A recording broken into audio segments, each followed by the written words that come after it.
dhulku waxa uu qarinayaa dahab badan, dadkuna waxa ay juhdi ugu jiraan helitaankiis oo qof walba waxa uu rajo ka qabaa inuu mar-uun hodan noqon doono. Laakiin indhaha carruurta halkan ku koraysa ma arkaan waxaan ahayn ciid, dabayl iyo riyooyin dhaafaya maalin walba. Deegaanka Milxo, gobolka Sanaag ee ku yaala buuraha dahabka, dadkeedu waxa ay nolosha ka maareeyaan qodashada dahabka, taas oo qof walba noloshiisa u shaqo tagayo heerta waabiri. Laakiin carruurta tuuladan dahabka ku nooli waxa ay la ildaran yihiin baahi ka qoto dheer ugana rajo fiican tan qodashada dahabka. Waa iftiin waxbarasho iyo mustaqbalkooda oo laga fikiro. Ma jiro iskuul, ma jiro macallin, mana jiro meel ay riyooyinkooda mustaqbal ku kobciyaan. Qaar waxa ay subax walba ku kacaan sanqadha baabuurta, dabasaarka, ila meeraysada, matoorada iyo warshadaha guwaxa badan, halka ay ku soo kici lahaayeen dhawaqa iskuulka iyo waalid u toosiya waxbarasho u ah mustaqbalkooda.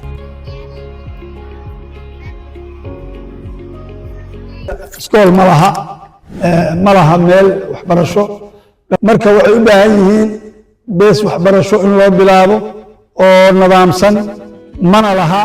Kani waa codka carruurta ay maskaxdoodu dihanayso, xataa haddii deegaanka ay ku nool yihiin uusan weli iftiinka waxbarashadu gaarin.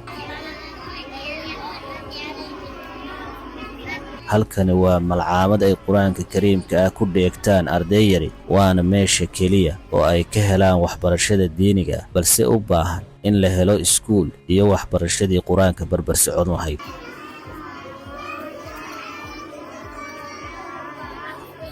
deegaanka Milxo oo ah hadda meel laga shaqaysanayay 10 sano ee ugu dambeeyay, waa meel ay ku nool yihiin bulsho fara badan oo u baahan inay hesho asaasiyaadka nolosha sida waxbarashada, caafimaadka iyo arrimaha kale ee muhiimka ah.